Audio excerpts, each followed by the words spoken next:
यीशु के बुज़ुर्ग नाम में आप सबकी सलामती हो। आइए कलाम मुक़द्दस में से यशवा की किताब उसका 24वां बाब, जो हमने पिछली दफ़ा आयत पढ़ी, फिर से उन्हें कंटिन्यू करेंगे। 24वां बाब उसकी 14वीं और 15वीं आयत।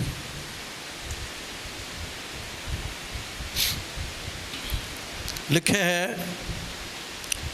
बस अब तुम खुदावन का खौफ रखो और नेक नीति और सदाकत से उसकी परस्तश करो। उन देवताओं को दूर कर दो जिनकी परस्तश तुम्हारे बाप दादा बड़े दरिया के पार मिस्र में करते थे, और खुदावंद की परस्तश करो। अगर खुदावंद की परस्तश तुमको बुरी मालूम होती है तो आज तुम जिसकी परस्तश करोगे चुन लो, खा वही देवता जिनकी परस्तश तुम्हारे बाप दादा बड़े दरिया के उस पार करते थे, या अमोरियों के देवताओं जिनके मुल्क में तुम बसे हो। अब रही मेरी और मेरे घराने की बात, सो हम तो खुदावंद की परस्तश करेंगे। आमीन। हमने पिछली दफ़ा देखा कि खुदावंद की परस्तश या खुदावंद की इबादत बंदगी करना, ये यशवा का आखिरी खिताब है कौम से, और ये इस खिताब में वो उन्हें कह रहा है कि भाई जिसकी तुमने परस्तश करनी है उसको चुन लो। देवताओं की करनी है उसको चुन लो, खुदावंद की करनी है उसको चुन लो, एक तरफ हो जाओ। जब आप पुराने अहदनामे को पढ़ते हैं तो आपको एलिया का पैगाम भी इसी तरह का नज़र आता है। वो भी कहता है कि तुम कब दो ख्यालों में डावाडोल रहोगे। अगर बाल ही कोई शय है तो बाल की परस्तश करो, अगर खुदावंद खुदा है फिर उसकी परस्तश करो। तो मतलब यहाँ इन आयात से ये हुआ कि एक तरफ लग जाओ। इंसानी ज़िंदगी की बड़ी कमज़ोरी ये है कि वो दोनों तरफ होता है, ना वो रूहानी और ना वो जिस्मानी। जब रूहानी होने की बात हुई क्या हो गए? रूहानी हो गए। जब जिस्मानी होने की बात हुई उस वक्त भी जिस्मानी होने के लिए भी अपने आप को उसी तरह की बातें जो है वो ज़िंदगी में करना। फिर हमने ये देखा कि फिर यशवा ने अपना फैसला उनको सुनाया। उसने कहा भी रही मेरी और मेरे घराने की बात, हम तो खुदावंद की क्या करेंगे। तो हमने पिछली दफ़ा ये देखा था अकेले खुदा की इबादत करना और ख़ानदानी तौर पर खुदा की इबादत करना। आप कभी जायज़ा लें अपनी ज़िंदगी का, वो अक्सर आपके पूरे ख़ानदान को इबादत नहीं करने देगा। उसके पीछे कोई भी रीज़न हो, आपका कोई ना कोई खोर घर रह ही जाएगा, कुछ ना कुछ हो ही जाएगा। लेकिन यशवा ने कहा रही मेरे और मेरे घराने की बात, हम तो खुदावंद की क्या करेंगे। याद रहे ये भी बात कभी नहीं भूलना कि अगर हम खुदा के दावेदार हैं तो ये कैसे हो सकता है कि हम संडे को छुट्टी कर जाएं। ये कैसे हो सकता है कि हमें संडे याद ना हो। क्या बाइबल पूरी बड़ी नहीं जहां में इतना कलाम आता है, इतनी कलाम की बातें करते हैं, वर्ल्ड की बातें करेंगे, दुनिया की बातें करेंगे, वो हो रहा है ये हो रहा है। जो बुनियादी बात है हम उसको अक्सर मिस करेंगे। और आप देखेंगे बेशुमार लोग घरों में घूमेंगे किस दिन, बोलिए जी, हैं संडे के दिन। वजह क्या है? क्योंकि उन्हें जो बेसिकली मुकाशफा है, जिससे बरकत आनी है, जिससे हालात बदलने हैं। हालात से बदलने से मुराद ये नहीं है कि आपकी जिंदगी में सिर्फ माली चंद चीजें आ जाएं तो आपके हालात बदल जाएंगे। माली एक बरकत है, बाकी हजारों बरकतें और हैं। लेकिन खुदावंद का कलाम यह कहता है, यशवा ने कहा रही मेरी और मेरे।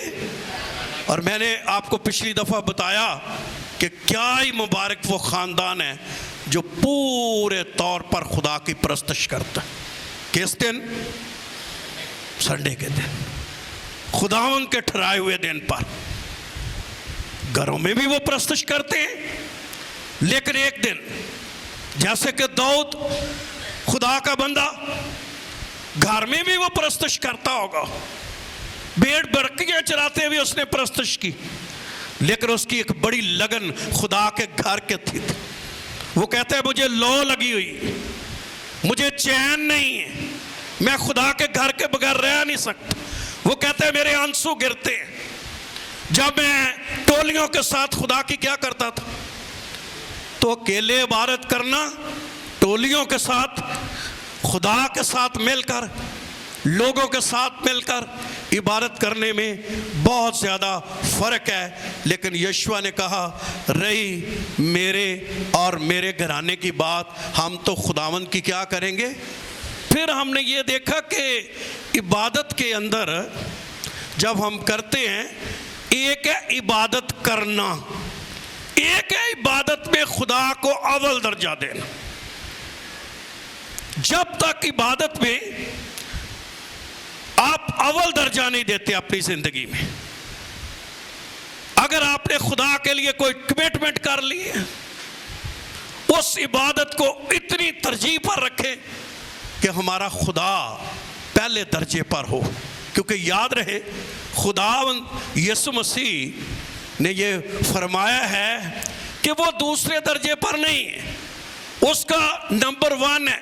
और जो खुदा को, उसकी इबादत को नंबर 1 पर रखेगा, मैं ईमान रखता हूँ, या कलाम भी इसकी शहादत देता है, वो भी नंबर 1 ही होगा। इबादत करते हैं लेकिन अव्वल दर्जा नहीं, कमिटमेंट के साथ नहीं, पूरी। और हमने इस पर एक डिटेल देखी, और फिर हमने ये देखा कि खुदावंद की इबादत में अव्वल दर्जा देना। हमने डैनियल की मिसाल भी देखी कि उस पर बड़ी मुसीबत थी, लेकिन उसने इबादत नहीं छोड़ी। कभी कभी हम पर थोड़ी सी मुश्किल होती है और हम इबादत को क्या कर देते हैं, छोड़ देते हैं। उस पर भी एक बड़ा साइन हो गए थे उसके खिलाफ, लेकिन उसने इबादत को अव्वल दर्जा दिया, और फिर खुदावंद ने भी उसे सर बुलंद किया। तो हम ये बातें पिछली दफ़ा देख रहे थे। फिर हमने ये देखा कि ख़ानदानी तौर पर खुदा की इबादत करना, इसमें खुदावंद की बड़ी बरकत है। और फिर चौथी बात हमने ये देखी थी कि खुदावंद की हुज़ूरी में जब हमें 1 साल हो जाए, खुदावंद की हुज़ूरी में कितने साल हो जाए, 1 साल कम से कम हो जाए, तो हमें चर्च के लिए छोटी मोटी खिदमत जो है वो करनी है। अगर आप कुछ नहीं करेंगे, आप रूहानी तौर पर तरक्की नहीं कर सके।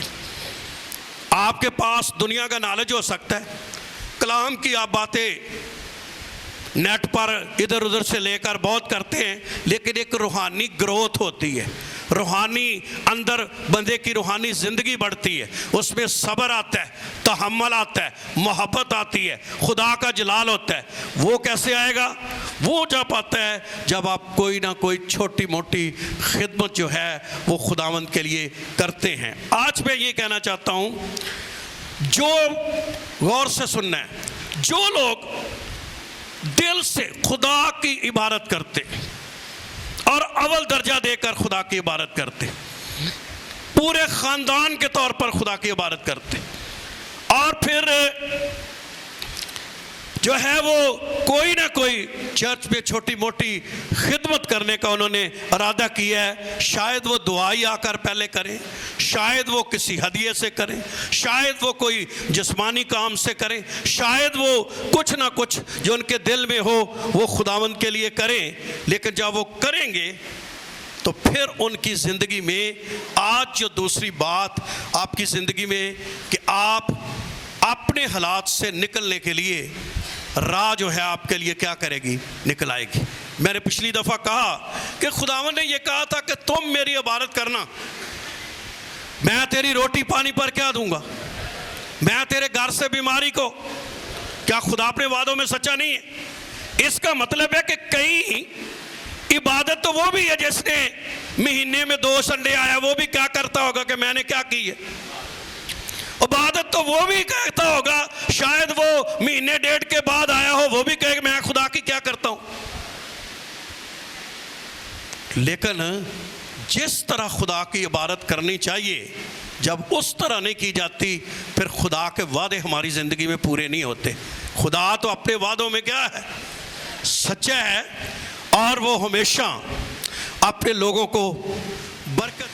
हम याकूब की ज़िंदगी से एक खूबसूरत पहलू सीखेंगे। याकूब की ज़िंदगी से पैदाइश की किताब में आज का मैसेज याकूब की ज़िंदगी से मेरे साथ पैदाइश की किताब निकालिए, उसका 27वां बाब। और बड़ी समझने वाली बात अगर हमारे पल्ले पड़े, हम इसको समझ पाएं, तो मैं ईमान रखता हूं आपकी ज़िंदगी बदल सकती है। आमीन, आमीन। कभी कभी कुछ नुक्ते होते हैं, कुछ मुकाशफे होते हैं, भेद होते हैं, वो भेद जिंदगी में रखकर इंसान अपने हालात से निकल सकता है, वैसे नहीं। कई दफ़ा इंसान सोचता है वो नहीं, बस अगले महीने उन ठीक हो जाना, ऐसे नहीं होना, बस अगले साल होना, नहीं नहीं नहीं, ऐसे नहीं, कुछ करना पड़ेगा। सिर्फ ये नहीं कि आप ऐसे कहते रहे और दिल को क्या देनी। हाँ, ये अल्फाज किए जा सकते हैं, लेकिन कब, जैसे खुदा का कलाम कहता है। अगर पैदाइश की किताब का 27वां बाब निकालें,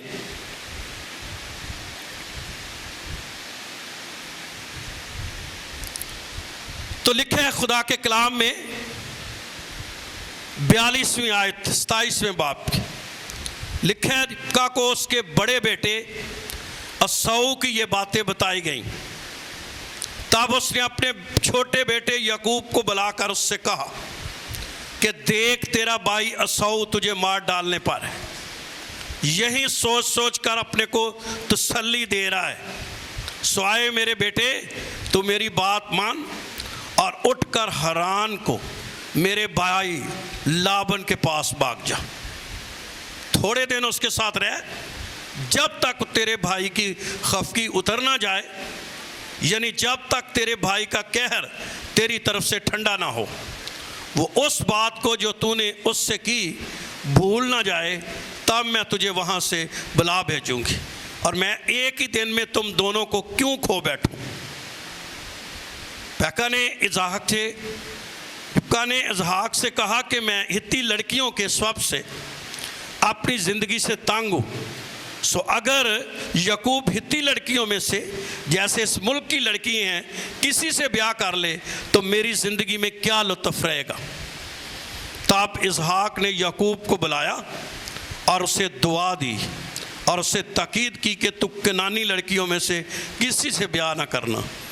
तो वो उठकर फदराम को अपने नाने बतुएल के घर में जा और वहाँ अपने मामू लाबन की बेटियों में से एक को ब्याह ला। कादर मुतलिक खुदा तुझे बरकत बख्शे, तुझे बरोमंद करे, बढ़ाए और तुझे कौमों के जत्थे पैदा हों। तो हम यहाँ देखते हैं कि याकूब ने जब अपने भाई की बरकत को छीन लिया और उसने बरकत को ले लिया, तो उसका बड़ा भाई खफा था। बाप उसका कमज़ोर था, वो सोच रहा था मेरा बाप की डेथ हो जाएगी तो मैं अपने भाई को कत्ल कर दूंगा क्योंकि इसने मेरी बरकत छीन ली है।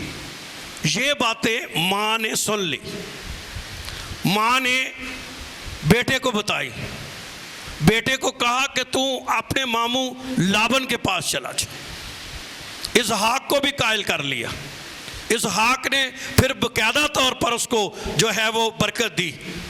याद रहे, बाप का दिल बच्चों के दिल से क्या है, फ़र्क है।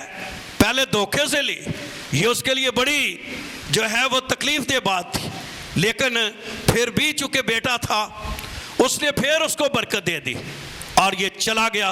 और आप जानते हैं रास्ते में उसे एक बड़ा वाक़या उसके साथ पेश आया, और वाक़या उसके साथ ये पेश आया कि वो रात को एक जगह पर लेट जाता है और क्या देख रहा है कि एक सीढ़ी आसमान तक है उसका सिरा, और ऊपर से खुदा बातें कर रहा है। हालांकि ये बिखरा हुआ शख्स है, बहुत परेशान शख्स है, लेकिन खुदा इससे बोल रहा है, खुदा इससे बातें कर रहा है और इसको कह रहा है कि ये ज़मीन मैंने तुझे दूंगा और मैं तेरी नस्ल को दूंगा। और ये इन बातों को देख रहा है, लेकिन खुदावंद का कलाम कहता है जब इसने ये सारी बातें वहाँ से देखी और वहाँ से वो अपने मामू लाबन के पास चला गया। मामू लाबन जो था ये बहुत चीटर आदमी था, बहुत चालाक आदमी था, बहुत ओवर क्लेवर बंदा था। कलाम में लिखा है उसने जब अपने भांजे को देखा तो उसने 1 महीना तो उसको बड़ी खुशी के साथ कबूल किया, और 1 महीने के बाद कहने लगा कि अच्छा नहीं है क्योंकि तू मेहमान है। मेहमान कितने दिन का है? 2-4 दिन का, उसके बाद मेहमान ख़त्म। अब अगर तू रहना चाहता है तो फिर हम आपस में मुआहदा करते हैं। उसने कहा भी ठीक है। मुआहदा क्या हुआ जी? मुआहदा ये हुआ कि मैं तुझे अपनी छोटी बेटी ब्याह दूंगा और तूने 7 साल मेरी भेड़ बकरियां चरानी। उसने कहा ठीक है। जब 7 साल उसका ये मुआहदा हो गया, वक्त जब शादी का आया, आप जानते हैं इस कहानी को, उसने बड़ी बेटी ब्याह दी। चूंकि उसकी दिलचस्पी राखल में थी, उसने कहा भी मैं तो उससे शादी करना चाहता था। उसने कहा नहीं, हमारा कस्टम ये है कि हम पहले बड़ी की शादी करते हैं। खैर, उसने कहा अगर आप राखल से भी करना चाहते हैं तो 7 साल आपको और भेड़ बकरियां चरानी पड़ेंगी। तो याकूब 7 साल तक और भेड़ बकरियां चराए और खूब उसकी खिदमत की। अब जब ये 14 साल उनको हो गए तो आज का जो ख्याल मैं आपकी रूह तक लाना चाहता हूँ वो हम पढ़ेंगे, बहुत खूबसूरत समझने वाला ख्याल। यहाँ तक कहानी मैंने आपको बताई, आपको पता भी है, लेकिन जब ये 14 साल गुजर गए तो 30 पैदाइश की किताब के 30 चैप्टर के अंदर 25वीं आयत में अब 14 साल मामू के पास रहने के, उसके 11 बच्चे हो गए हैं। और खुदावंद का कलाम कहता है 25वें आयत में, और जब राखल से यूसुफ पैदा हुआ तो याकूब ने लाबन से कहा मुझे रुखसत कर कि मैं अपने घर अपने वतन को जाऊं। मेरी बीवियां, मेरे बाल बच्चे जिनकी खातिर मैंने तेरी खिदमत की, मेरे हवाले कर दे और मुझे जाने दे, क्योंकि तू आप जानता है कि मैंने तेरी कैसी खिदमत की है। अब ये कह जो कहा जा रहा है ना कि मेरे हवाले कर दे, उस कस्टम के मुताबिक जिस मालिक का आप काम करते थे, आप मालिक भी वही होता था। एक दफा कहा भी लाबन ने कि ये बच्चे मेरे हैं, ये चीजें मेरी हैं, लेकिन याकूब ने कहा भी नहीं, अब मेरे बच्चे मुझे क्या कर, वापस कर, हम यहां से जाना चाहते, हमने 14 साल तेरी खिदमत कर ली, अब हम यहां नहीं रहेंगे। लेकिन खुदावंद का कलाम कहता है, लाबन बहुत होशियार आदमी था, उसने 27वीं आयत पे एक और चाल चली। तब लाबन ने कहा, अगर मुझ पर तेरे कर्म की नजर है तो तू यहीं रह। क्या कह रहा है, बोलिए जी, क्या कह रहा है? बड़ी ऐसे हलीमी की बातें कर रहा है, अगर तेरे कर्म की क्या है, नजर है, तो मुझे यहीं रह, क्योंकि मैं जान गया हूं कि खुदावन तेरे सौंप से मुझको बरकत बख्शी है, और यह भी कहा कि मुझसे तू अपनी उजरत ठहरा ले और मैं तुझे दिया करूंगा। अब हुआ क्या, उसने कहा कि भाई मैं बड़े साफ तौर पर, इंग्लिश तर्जमे में यह लिखा हुआ था, मैंने गैब बीनी के तौर पर मैंने ये चीजों को अया हो गई हैं कि तेरे सब से खुदा ने मुझे क्या दी है। हालांकि वो धोखा ही देता रहा है, लेकिन इकरार वो ये कर रहा है कि तेरी वजह से, याद रहे खुदा का बंदा जहां भी होगा वो दूसरों के लिए बाइस बरकत होगा। आमीन आमीन। ये याकूब, खुदा इसके साथ है, खुदा इसके साथ काम कर रहा है, और कहने लगा तू मुझ पर उजरत ठहरा ले। और खुदावन का कलाम कहता है, उजरत बड़ी अजीब ठहराई है, जिस पर आज कलाम सुनाना चाहता हूं, गौर से सुनना है आपने जी। पढ़िए असलान, अगर माइक है तेरे पास तो 30 आयत, बल्कि 29 आयत जी। उसने उसे कहा जी कि तू आप जानता है जी कि मैंने तेरी कैसी खिदमत की, ठीक, और तेरे जानवर मेरे साथ कैसे रहे, ठीक, क्योंकि मेरे आने से पहले ये थोड़े थे। मेरे आने से पहले ये क्या थे, मेरे साथ रहिए, क्या है जी, थोड़े थे। तेरे पास ये बरकत नहीं थी, तेरे पास नहीं थी ये बरकत, मेरे आने से ये बरकत आई। फिर और उनकी निगहबानी करूंगा जी, और मैं आज तेरी सब भेड़ बकरियों में चक्कर लगाऊंगा, और जितनी भेड़ें चितली और अबलक और काली हों, और जितनी बकरियां अबलक और चितली हों, उन सब को अलग एक तरफ करूंगा। क्या क्या जी, गौर कीजिए, कौन सी बकरियां, भेड़ें, चितली का चितली, अबलक और काली। काली भेड़ें क्या हैं, इनको क्या कर देंगे, अलग कर देंगे। ये उजरत ठहराई जा रही है, मजदूरी ठहराई जा रही है।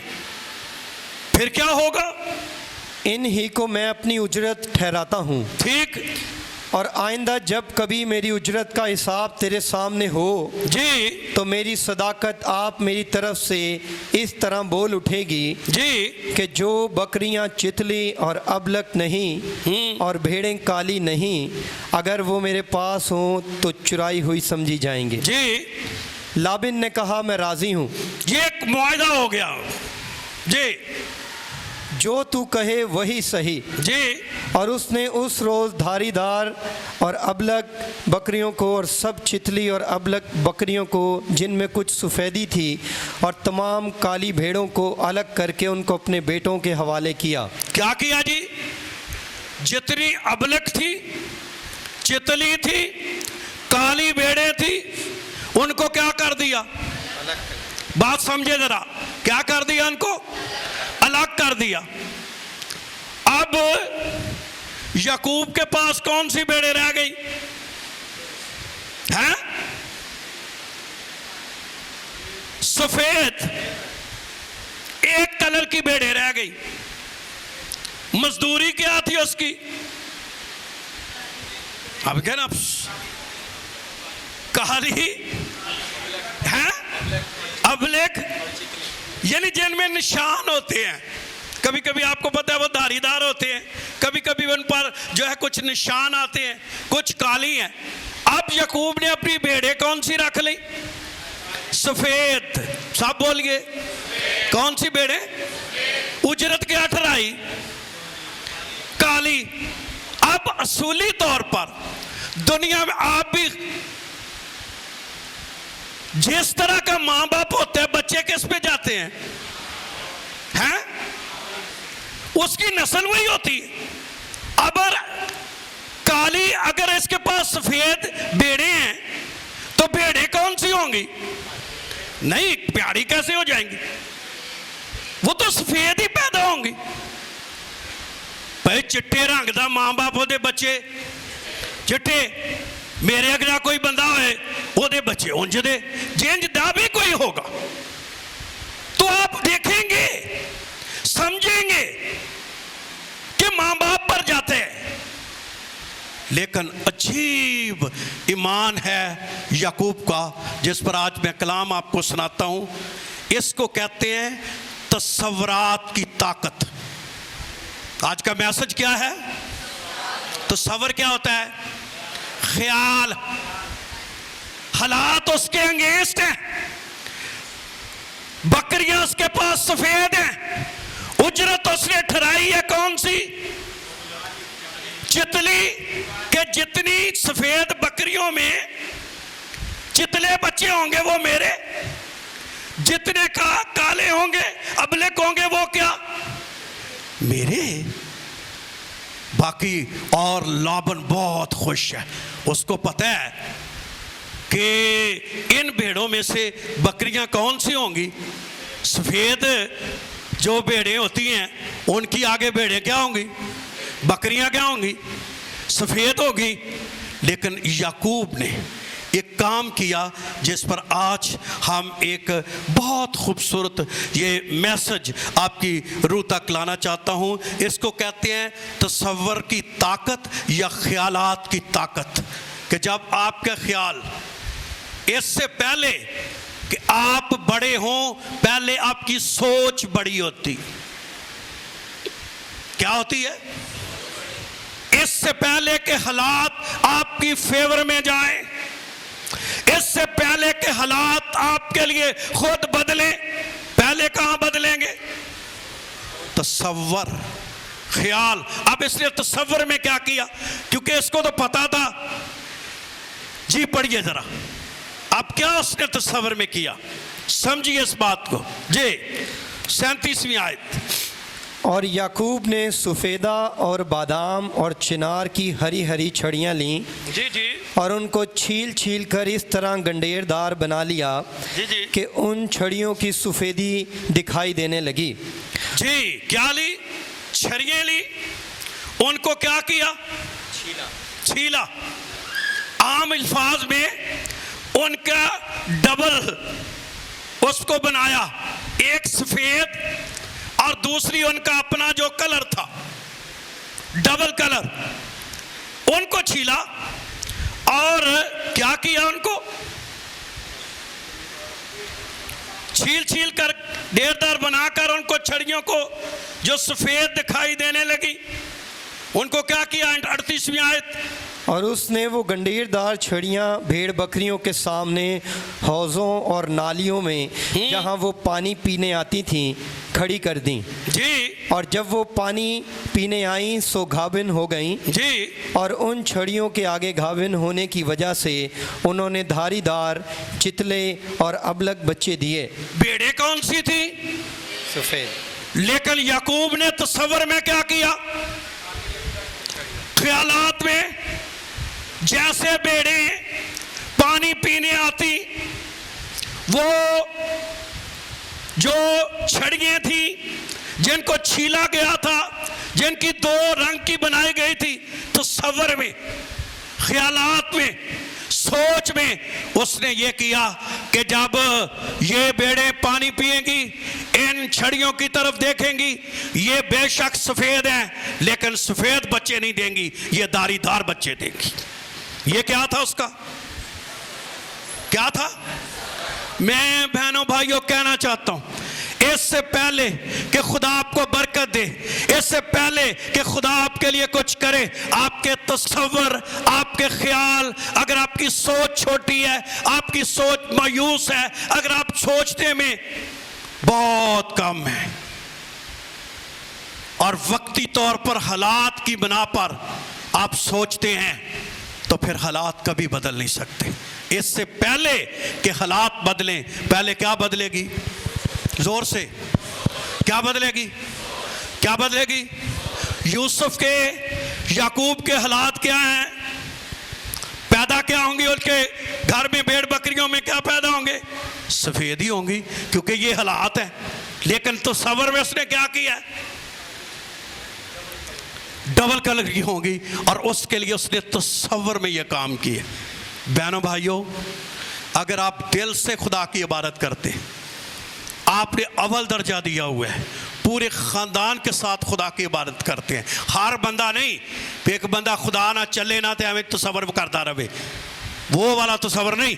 अगर आप वाकई खुदा की खिदमत में हैं, खुदा का काम कर रहे हैं, खुदा की इबादत कर रहे हैं, खुदावंद की बंदगी कर रहे हैं, और फिर आपने एक सोच बनाई हुई है बड़ी कि ये खुदावंद एक वक्त करेगा, ये काम मेरे लिए होगा, ये काम ऐसा होगा, और मैं आप जो बताना चाहता हूं, एक वक्त आएगा वो काम हो जाएगा। क्यों? पहले कहां आएगा? हैं? इब्लीस उठने क्या नहीं देता हमारी, वो हमेशा नेगेटिव बातें करेंगे। भाई जी आयत की व्याख्या सजे एंजॉय आई, अगली बार व्याख्या से आज एंजॉय आज। उन्होंने तस्वर की दुनिया में, ख्यालात की दुनिया में ये नहीं देखना कि खुदावंद क्या करेगा, क्या कर सकता है, कैसे खुदावंद काम कर सकता है। एक आयत मेरे साथ निकालिए खुदावंद के कलाम में, इमसाल की किताब,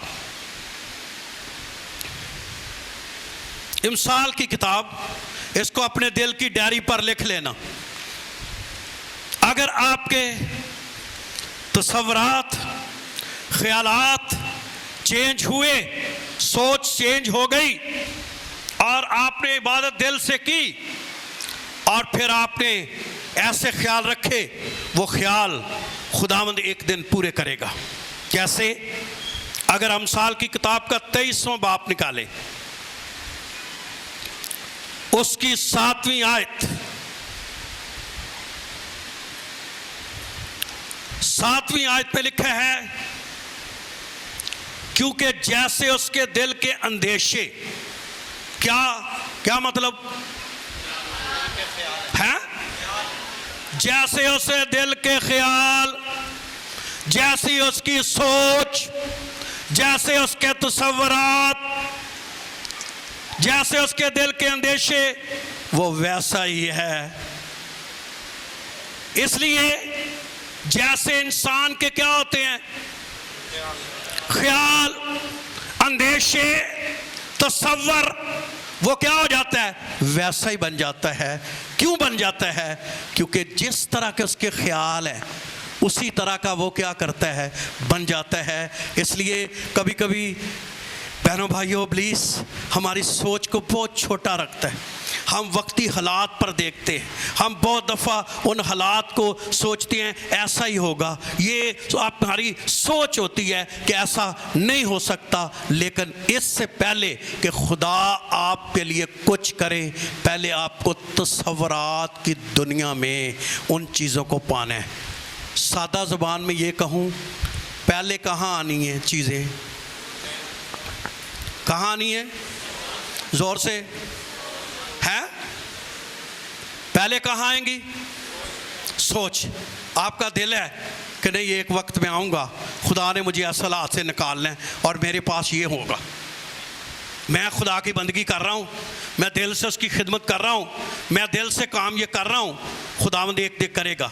हो सकता है लोग आपको मजाक करें, लोग सोच सकते हैं आपके लिए जो है वो तंजिया बातें करें, अच्छा तुसी भी होना अमीर होना है, तुसी भी होना खुदा त्यानू बरकत देगा। वो सोचेंगे कि किधर से खुदा बरकत देगा, ये कैसे हो सकता है कि खुदा इसे बरकत दे। लेकिन तस्वर की दुनिया में जो है ये चीज़ें खींची जाती हैं। खुदावंद अपनी कुदरत के कलाम से उन चीज़ों को क्या करता है, खींचता है। हमेशा इसको तसव्वुर, कभी आपने डॉक्टर यांगे चौक की एक किताब पढ़ी हो, चौथा रुख, उसमें भी तसव्वुरात की दुनिया पर बात की गई है। उसमें क्या है, उसने कहा कि मैं एक गरीब पादरी था, मेरे पास उस वक्त कोरिया बहुत गरीब मुल्क होता था। कहता है लोग तपदिक से मर रहे थे, बीमारियों से मर रहे थे, और खुदावंद ने मेरे साथ एक बड़े चर्च का कलाम किया। मैंने लोगों को बताया कि खुदा ने मेरे साथ बात की है। कहना है उस वक्त लोग मुझे मजाक करने लगे, लोग मेरे बारे में बातें करते थे, लेकिन मैं तसव्वुर की दुनिया में इन चीज़ों को क्या कर रहा था, देख रहा था। जो लोग मजाक से डरते हैं ना कि लोग क्या कहेंगे, वो कोई बड़ी बात कहने से भी क्या करते हैं, डरते हैं। उनको पता है यार ये बात ना हुई, लोगों ने मजाक। लेकिन मैं एक आपको बात बताऊं, जब तक आप दूसरों का मजाक नहीं बनते आप कभी कामयाब भी नहीं होते। जो लोग मजाक से डरते रहते हैं, लोगों की बातों से डरते रहते हैं, कोई मुझे गालना, लोग गवाही क्यों नहीं देते कि मेरे को गलत लगे, मुझे कोई मजाक, कोई बात नहीं। अगर मसीह की खातर आपको मजाक भी को हो जाएगा, लेकिन आपका बहुत बड़ा मुकाम होगा खुदावंद। आप खुदावंद में एक बहुत बड़े मुकाम रखने वाले बंदे होंगे, क्योंकि आप तसव्वुर की दुनिया में इन चीज़ों को देगा और खुदावंद आपके लिए इन चीज़ों को मुहैया करेगा। ना सिर्फ खुदावंद ने ये इसने तसव्वुर में ये बात कही, बल्कि अगर आप देखें इसकी सेकंड बात, जब आपका तसव्वुर ऐसा होगा फिर खुदा आपके साथ कलाम करेगा। खुदा आपके साथ क्या करेगा, कलाम करेगा, और वो कलाम आपके उस काम पर एक मोहर हो जाएगी। जब आप खुदा के कलाम को पढ़ते हैं, पैदाइश की किताब के 30 बाब को, तो जब ये बातें हो रही थी, फिर खुदावंद ने याकूब के साथ कलाम किया। कलाम में लिखा है, पढ़िए 41वीं आयत से जी, 30 बाब 41वीं आयत। जब मजबूत भेड़ बकरियां गाविंद होती थीं, तो याकूब छड़ियों को नालियों में उनकी आंखों के सामने रख देता था। यानी तसव्वुर से ऐसी मोटी ताजी जो भेड़ें होती थी, जब वो बच्चे देने वाली होती थी, उनके आगे क्या रख देता था, छड़ियां, जहां वो क्या पीती थी, पानी। जिससे आज भी जब कोई हमारी बहन बेटी खुदावंद में अमीद में होती है, तो वो खूबसूरत क्या लगाती है, वो भी क्या है, तसव्वुर की दुनिया, कि हमारा बेटा या बेटी इस क्या होगा, इस तरह का होगा। याकूब ने क्या किया, उसने उनके आगे वो रखी, और मोटी मोटी भेड़ों के सामने जब वो बच्चे देने वाली थी तो उनके आगे छड़ियां रखी। फिर क्या हुई, ताकि वो उन छड़ियों के आगे गाभिन हो जी। पर जब भेड़ बकरियां दुबली होती जी, तो वो उनको वहां नहीं रखता था। ठीक, सो दुबली तो लाबिन की रही और मजबूत याकूब की हो गई। याकूब की क्या हो गई, मजबूत किसकी हो गई। आगे क्या लिखा है 43वीं आयत पे, चुनाचे वो निहायत बढ़ता गया और उसके पास बहुत से रेवड़ और लौंडियां और नौकर चाकर और ऊंट और गधे हो गए। क्या हुआ, चुनाचे वो बहुत क्या हो गया, क्या किया उसने शुरू, सोच को बदला। किसको बदला, बहनों भाइयों, जब तक हमारी सोच ना बदले, हमारे सोच के अंदर तब्दीली ना आए, जब तक हम ज़हनी ज़रखेज़ ना हो, ज़हनी तौर पर बड़े ना हो, ज़हनी तौर पर हमारी सोच में तब्दीली ना आए, उस वक्त तक हमारी बड़ी तब्दीली की कोई तवक्को नहीं है। पहले कहाँ आएगी, बड़ा कहाँ होंगे पहले हैं। तो ये तुम घर जाके सोच रहे लगता साढ़े ना कुछ होने वाला है, तो फिर की करना जो, क्योंकि आपकी सोच में क्या है, आप दावत किसको दे रहे हैं कि कुछ होगा, कुछ होने वाला है। लेकिन वो लोग जो अपनी सोच को बदलते हैं, कलाम में लिखा है उनके गले बढ़ने लगे। यहां तक गले जब बढ़ गए तो याकूब लाबन के बेटे तो रो ही पे। 31वीं आयत में लिखा है उसने लाबन के बेटों की ये बातें सुनी। याकूब ने हमारे बाप का सब कुछ और हमारे बाप के माल की बदौलत उसकी सारी शान और शौकत। ये कौन कह रहे हैं? लाबन के बेटे रो पड़े, कहने लगे यार हमारा सब कुछ ये ले गया, सब गले इसके बढ़ गए, खुदावंद के इसके हालात बदले, बेड़े हमारी, चराई हमारी, ये हमारा नौकर, लेकिन आज इसके पास क्या हो गए हैं? गले बढ़ गए हैं। गले क्यों बढ़े हैं?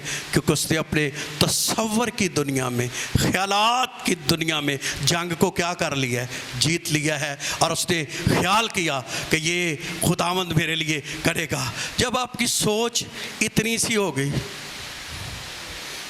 छोटी सी सोच, तो कभी आप जिंदगी में बड़ा नहीं हो सके। जब आपके दिल में होगा ये काम नहीं हो सकता, कभी खुदा ऐसा नहीं करेगा। हो सकता है कोई काम आप कर रहे हैं वो 10 साल काम ना हो, 5 साल काम ना हो, लेकिन 1 साल आप उस पर फतह पा लेंगे। क्योंकि आप किसकी दुनिया में हैं? तसव्वुर की दुनिया में। आप उसको तसव्वुर में चीज़ों को क्या कर रहे हैं? ले रहे हैं। आप उसको पहले से चेक कर रहे हैं। जब ये मंगल की इबादत का आगाज़ हम करने वाले थे तो मैंने उससे पहले अपने तसव्वुर में लाए कि लोग आएंगे, और अब मैं तसव्वुर में ला रहा हूँ खुदावंद की हज़ूरी में कि अब ये लोग जो हैं सैकड़ों में नहीं होंगे, ये हज़ारों में होंगे। आमीन। चर्च का मुंह से आमीन ही नहीं निकला। पता क्या? क्योंकि हमारी सोच, हम फिर सोचे ये कैसे होगा? ये तो याकूब भी कह सकता था कि बेड़े तो सफेद हैं, इनमें काली और चितली कैसे हो सकती? इससे पहले कि खुदा कोई काम करे, इससे पहले खुदा तुम्हारे लिए उठे, इससे पहले खुदा आपको इस सब लेवल पर ले जाए, पहले क्या बदलेगी? आवाज काम है। क्या बदलेगी? सोच बदलेगी। सोच की दुनिया से कई लोग कहेंगे नहीं नहीं नहीं, ए मुंडे ने जो करना सी कर लिया। नहीं, ये बात गलत है। गो मेरा मुंडा अभी कामयाब नहीं है, मेरी कुड़ी कामयाब नहीं है, लेकिन मैं ईमान रखता हूं एक दिन ये कामयाब हो जाएगी, एक दिन ये बड़ा आदमी बनेगा, खुदावंद इसको ब्लेस करेगा। आपकी तसव्वुर की दुनिया में उसको देखेंगे, खुदा आपकी औलाद को बरकत देगा। लेकिन अगर आप हालात पर देखेंगे, जैसे कई लोग कहते हैं भाई जी ज्यों जमियों बोदियों ही, साढ़े ते हालात कभी बदले नहीं, फिर वो कभी नहीं बदलेंगे। कहाँ पहले बदलेंगे? जोर से है। ते जिंजदा बंदे दी सोच उंजदा ही बंदा है। सोच से बढ़कर बंदा, जितनी उसकी क्या है सोच है, उसी तरह का वो बंदा होता है, उसी तरह का उसका ख्याल होता है, वो कभी चेंज नहीं हो सकता। लेकिन खुदावंद का कलाम क्या कहता है? याकूब ने, लाबन के बेटों ने कहा कि भाई हमारे बाप को इसने लूट लिया और उसकी बदौलत ये दौलतमंद बन गया। और याकूब ने उसके चेहरे को ताड़ लिया कि उसका रख बदला हुआ है। उसने अपनी बीवियों को बुलाया कि हम यहाँ से चले जाएं, और वो चले गए। 6ठी आयत में लिखा है, तुम जानती हो कि मैंने अपने मकदूर बार तुम्हारे बाप की खिदमत की है। उसकी बेटियों से कह रहे हैं, लेकिन तुम्हारे बाप ने मुझे धोखा दे देकर 10 बार मेरी मजदूरी बदली। कितनी दफा धोखा आया? वाज कम में ऊपर वाले कितनी दफा है? किसको धोखा दिया है? याकूब को लाबन ने कितनी दफा धोखा दिया? 10 बार लूटा, 10 बार उसका गला छीना गया, 10 बार उसकी मजदूरी बदली। लेकिन फिर भी गले किसके बढ़ गए? हैरानगी की बात नहीं है। धोखा भी ਉਹਦੇ ਨਾਲ ਹੋਇਆ ਹੈ ਧੋਖਾ ਵੀ ਉਹਦੇ ਨਾਲ ਹੋਇਆ ਲੁੱਟਿਆ ਵੀ ਉਹਨੂੰ ਮੁਸੀਬਤਾਂ ਵੀ ਉਹਨੂੰ ਕਈ ਲੋਕ ਇੱਕ ਵਾਰੀ ਲੁੱਟੇ ਜਾਣ ਨਾ ਤੇ ਸਾਰੀ ਉਮਰ ਉਹਦਾ ਰੋਣਾ ਹੀ ਉਹ ਨਹੀਂ ਛੱਡਦੇ ਯਕੂਬ ਨੇ ਉਹਨੂੰ ਰੋਣੇ ਨੂੰ ਛੱਡਿਆ ਪਿੱਛੇ ਬਾਤ ਸਮਝ में आई भाई जी वो वाकया हो गया भाई जी वो हो गया भाई जी हो गया भाई जी मैं कहा तू भाई जी तो ना निकली ना आगे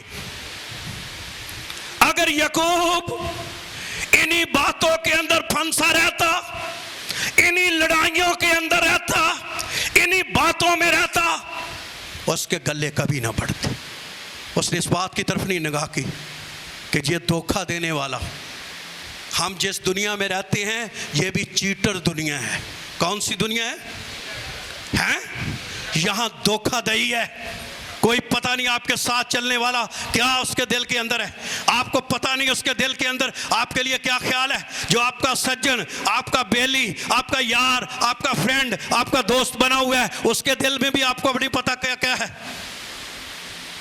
धोखा हो सकता है लेकिन हमें लूटने वालों हजारों भी हों लेकिन अगर मेरा यस्सु बरकत दे तो मेरी बरकत को कोई रोक नहीं सकता लेकिन इसका मतलब है अच्छा अब तो आपने मेरे सवाल का जवाब देना है फिर मुझे समझ आएगी आपको समझ आ गई यकूब को लूट क्यों नहीं सका लूटा तो उसने है यकूब का खुदा की ज़ात पर ईमान है और उसने तसव्वुर में यह किया कि बरकत ऊपर से आनी इसका एतराज़ कहाँ है अच्छा असी पता क्यों मायूस होने असी अपने तरीके ना बरकत पाने असी कभी इधर नूं भज पैने 2 दिन इधर नूं होए फिर इधर नूं भज गए फिर इधर नूं भज गए फिर उत्थे खर्चा खुर्चा किया पेट्रोल साड़िया इधर नूं साड़िया इधरों किया फिर इधर नूं आ गए ते एंड ते खाली दे और खुदा बरकत देता है उसके तसव्वुर में लाएं उन ख्यालात में अपनी सोच को बड़ा करें सोचिए उसके बारे में और आपके बारे में हालात कैसे फिर खुदावंद ने काम किया और यकूब ने इसका इकरार किया है जी लिखा है लेकिन तेरे बाप ने मुझे धोखा दे देकर 10 बार मेरी मजदूरी बदली पर खुदा ने उसको मुझे नुकसान पहुंचाने बड़े लोग नुकसान पहुंचाएंगे नहीं पहुंचा सकते और ये भी मैं आपको बताऊं आपकी मंगल की मीटिंग के खिलाफ भी बड़ी साजिशें हैं क्रिश्चियन लोग ही क्या कर रहे हैं बड़े मुतहरक हैं किसी तरीके से क्या किया जाए रोका जाए लोग कहाँ से आ जाते हैं कैसे आ रहे हैं मैं नाम नहीं लेना चाहता आप देखेंगे बड़े बड़े लीडर्स बड़े बड़े लीडर जिनका अपना बड़ा नाम है लेकिन याद रहे अगर खुदा किसी को ना रोके उसको कोई रोक नहीं सकता आमीन आपने कहाँ से जंग जीतनी है किसमें बदलेंगे क्या बदलेंगे ओ ऐसी ना सोच मायूसी सोच परेशानी नहीं इंज ही रहना लगता बस हुण मैं बीमार ही रहना है बस हुण जिहड़ी मेरी जिंदगी सी ना हुण बीमारी शुमारी ना की करनी है कटनी है कई बारी बीवी बड़ा मशवरा देंदी अपने बंदे नूं नहीं हुण लगदा भलिया लोका असी हुण इंज ही रहना ही साडे हालात हलूत हुण कोनियों वजह उसके कभी नहीं होंगे पहले तसव्वुरात ख्यालात सोच क्या करेगी बदलेगी और मैं फिर कहूँ बुनियादी बात है अगर आप इबादत नहीं करेंगे अगर आप अव्वल दर्जा नहीं देंगे फिर अपनी सोच जितनी मर्जी वजी बनाई जाओ देना कुछ नहीं जो होना ये बात मिस ना करना कि हमें चर्च आओ ना इबादत करो ना खुदावंद के लिए करो कुछ भी ना ते घर की रखो तुसी हैं इस तरह नहीं पहली बात को समझना अगर आपका खुदा के साथ ठीक राबता खुदा के साथ आपकी ठीक सोच खुदा के साथ राहें ठीक और फिर अपनी तसव्वुर को बदलेंगे खुदावंद बदलेगा लिखा है खुदा के कलाम में मेरी मजदूरी बदली पर खुदा ने मुझे नुकसान पहुंचाने ना दिया जब उसने ये कहा कि चितले बच्चे तेरी इज्जत होंगे तो भेड़ बकरियां चितले बच्चे देने जब उसने कहा धारीदार बच्चे तेरे होंगे तो भेड़े यूं खुदा ने तेरे बाप के जानवर लेकर मुझे तो यकूब क्या कह रहा है, किसने दिए जानवर? जोर से, खुदा ने लेकर। उसने कहा भी यकूब ने ना ये इंज करता है ना जैसे, उसने कहा भी ठीक है चितले बच्चे जेड़े ना मेरे होंगे सफेद, उन्हें वेख्या अगली बारी वो भेडा दिते केड़े बच्चे हैं, उन्हें ना ना ना ना ना ये वाली नहीं, हुण तो इस तरह की भेड़ें जो होंगी वो तेरी हैं। बकरियों ने वो देने शुरू कर दी। तो इस तरह याकूब के गले, मतलब खुदा उसकी फेवर करता रहा। और याकूब इन बातों को तसव्वुर में, ख्यालात में, मेरी बेटियों, मेरी बहनों, भाइयों, अपनी सोच खुदावंद के हुजूर बड़ी करें।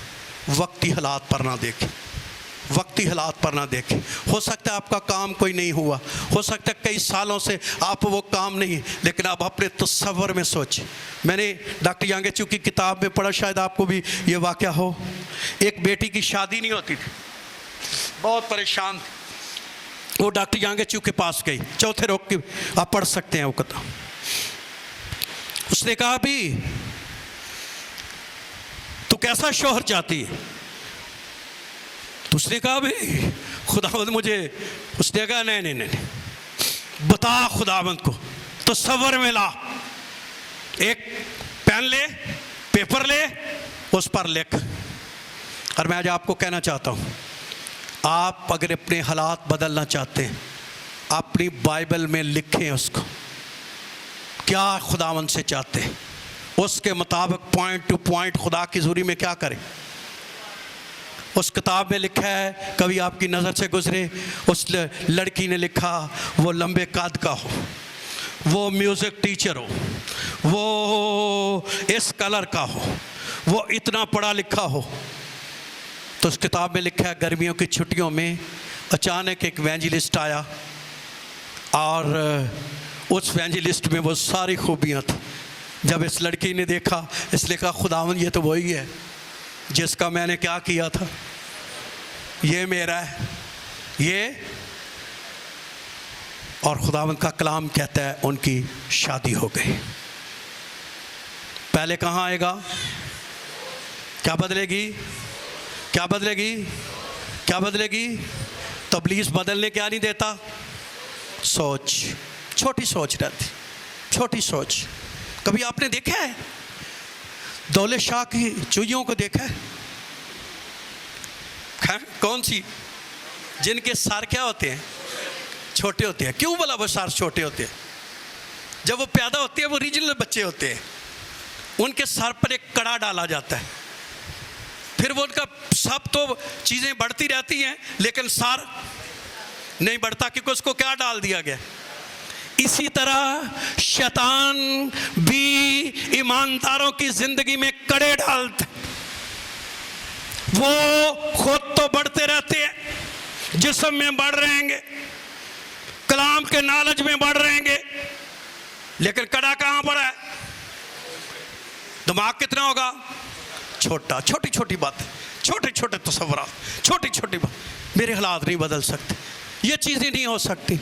खुदा सब कुछ करने पर क्या है, कादिर है। आखिरी बात कहूँगा, जब खुदा ने अब्राहम को औलाद देनी थी